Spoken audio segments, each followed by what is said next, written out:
Commodity market में सबसे पहले एग्री कमोडिटीज पर नजर डालेंगे। उसमें जीरा की बात करें तो 21,150 के आसपास कारोबार करता हुआ निचले स्तरों पर मांग से सपोर्ट यहां पर मिलती हुई। जीरे के बाद धनिया 8,120 रुपए के करीब, जहां पर नई आवक से कीमतों पर थोड़ा सा असर यहां पर दिखा है। हल्दी 12,780 के नीचे कारोबार यहां पर दिखा है और पिछले सत्र में करीब 2% की कमजोरी यहां पर दिखी थी। ग्वारगम और ग्वारसीड यहां पर भी नजर डालेंगे। सबसे पहले ग्वारगम 10,120 के करीब सीमित दायरे में कामकाज यहां पर दिखा था। वही ग्वारसीड की बात करें तो 5,320 के नीचे, जहां पर हल्की नरमी का रुख पिछले हफ्ते दिखा था और आज के रेट्स अभी थोड़ी देर में सेटल होते हुए नजर आएंगे। कपास 1480 के नीचे, आइस कॉटन 68 सेंट्स के आसपास कारोबार करता हुआ ग्लोबल मार्केट्स में कॉटन। कपास खली 2680 के नीचे, हाजिर मांग कमजोर, जिसके चलते यहां पर थोड़ा सा इंपैक्ट दिखा है। कैस्टर सीड 6280 के नीचे, इंटरनेशनल मांग सुस्त है, जिसके चलते कैस्टर सीड के दामों में थोड़ा सा असर दिखा है। वही मेथा ऑयल की बात करें तो 920 रुपए के नीचे, वॉल्यूम कमजोर है, मांग कमजोर है, जिसके चलते मेथा ऑयल में भी पिछले कुछ दिनों में कमजोरी दिखी है। लेकिन MCX पर यानी NCDEX पर रेट्स अपडेट होना शुरू हो चुके हैं और सबसे पहले जीरा की बात करें तो 1.5% से तेजी यहां पर दिखी है। वही टर्मरिक यानी हल्दी 0.5% की गिरावट के साथ आज शुरुआती ट्रेड नजर आ रही है। विस्तार में चर्चा करने के लिए अब हमारे साथ दिनेश सोमानी जी जुड़ चुके हैं। दिनेश जी, शुक्रिया समय निकालकर हमारे साथ जुड़ने के लिए। और सबसे पहले हल्दी की बात करेंगे, लेकिन उसके पहले धनिया जीरा, जहां पर 1.5% की तेजी आज सुबह निकल कर आई है।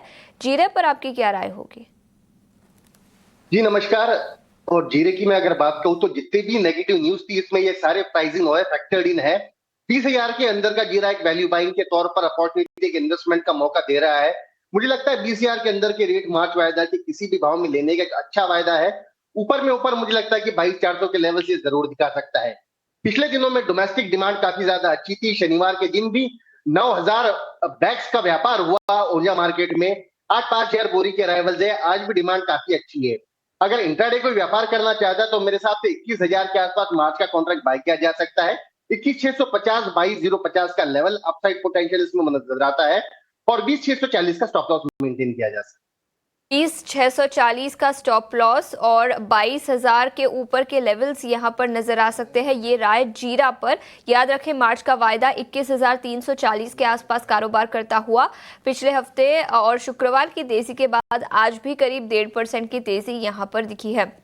लेकिन इसके अलावा कैस्टर की बात करें दिनेश जी तो 6,225 के आसपास 6,250 के आसपास करीब 0.5% की नरमी यहां पर आज सुबह दिखी है। कैस्टर में आपकी क्या राय होगी? ये काउंटर काफी ज्यादा डल हो चुका है। ये ऊपर 6450 6460 ये लेवल जाता है। डाउनसाइड 6200 6220 है। तो मुझे लगता है ये लोअर लेवल पर अभी ट्रेड कर रहा है। यहाँ पर एक बार खरीदारी निकल कर आ सकती है। 6200 6220 के आसपास ये कॉन्ट्रैक्ट बाय किया जा सकता है। दोबारा 6340 6360 के लेवल इसमें अपसाइड देखने मिल सकते हैं। 6140 का इसमें स्टॉप लॉस मेंटेन किया जा सकता है।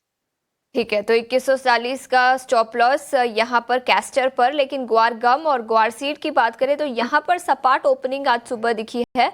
ग्वारसीड 5,280 के आसपास, वही ग्वारगम 10,100 के नीचे, हल्की सी नरमी ग्वारसीड पर दिखी है। ग्वारगम और ग्वारसीड यहां पर दिनेश जी आपकी क्या राय होगी? दोनों ही काउंटर एकदम रेंज बाउंड है। मतलब काफी समय से अगर आप देख रहे हो तो 6240 अपने 5240 डाउनसाइड ग्वारसीड आती है और ऊपर में 5400 5420 ये दायरा मेंटेन नजर आता है। मुझे लगता है कि 5280 के आसपास अगर ये कॉन्ट्रैक्ट नीचे आता है तो वहां एक बार खरीदारी मिल सकती है। दोबारा 5360 5420 के लेवल अपसाइड हमें देखने मिल सकते हैं। ग्वारगम की अगर मैं बात करूं तो 10,000 के अंदर का कोई भी लेवल एक बार लेने के लिए अच्छा भाव बन सकता है। ऊपर में जो रेजिस्टेंस है वो 10,400 10,420 के आसपास का रेजिस्टेंस लेवल। 410 420 तक के लेवल्स यहां पर नजर आ सकते हैं। ये नजरिया ग्वारगम और ग्वारसीड को लेकर। लेकिन इसके अलावा हल्दी यानी टर्मरिक फ्यूचर्स पर फोकस करेंगे। हल्की सी नरमी यहां पर दिखी है। 0.3% की गिरावट के साथ अप्रैल वायदा 12,750 के आसपास कारोबार करता हुआ। हल्दी पर क्या राय होगी आपकी? पीक अराइवल सीजन है। आज निजामाबाद में करीब करीब 25,000 बैग्स की अराइवल्स है और मुझे लगता है कि अगर यहाँ पर स्टॉकिस्ट निकल कर नहीं आता है तो शायद बिकवाली और कमजोरी और थोड़ी बढ़ सकती है। बट अगर चार्ट का स्ट्रक्चर में देखूं तो मुझे लगता है कि 12,400 का एक बहुत ही बढ़िया ट्रिपल बॉटम बेस है। इसके नीचे मुझे जाता हुआ नजर नहीं आता। ये 12,600 के आसपास का लेवल एक बार खरीदारी का अवसर दे सकता है। दोबारा 13,200 के लेवल हमें ये दिखा सकता है। 12,350 का स्टॉप लॉस मेंटेन किया जा सकता है। ठीक है, तो ये नजरिया, लेकिन कमोडिटी एग्री मार्केट के अलावा प्रेशियस मेटल्स पर आपकी क्या राय होगी, सोने और चांदी पर? फ्राइडे के सत्र में हमने देखा कि तेज और जोरदार बिकवाली का रुख हमें देखने मिला, खास करके गोल्ड में। ऊपर में जो 86,300 के ऊपर जो लेवल्स गए थे वो 84,500 600 के लेवल्स हमें देखने मिले नीचे। मुझे लगता है यहां से थोड़ा सा पुल बैक आता है।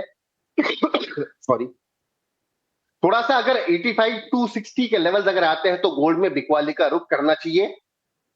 85,500 का स्टॉप लॉस मेंटेन करना चाहिए और डाउनसाइड मुझे लगता है कि 84,750 का टारगेट होना चाहिए। ठीक है, तो ये नजरिया प्रेशियस मेटल्स पर। सोने और चांदी में पिछले कुछ दिनों में अच्छी खासी तेजी दिखी है। दिनेश जी, शुक्रिया समय निकालकर इरीना स्वदेश पर जुड़ने के लिए और कमोडिटी मार्केट पर अपनी रणनीति बताने के लिए। एक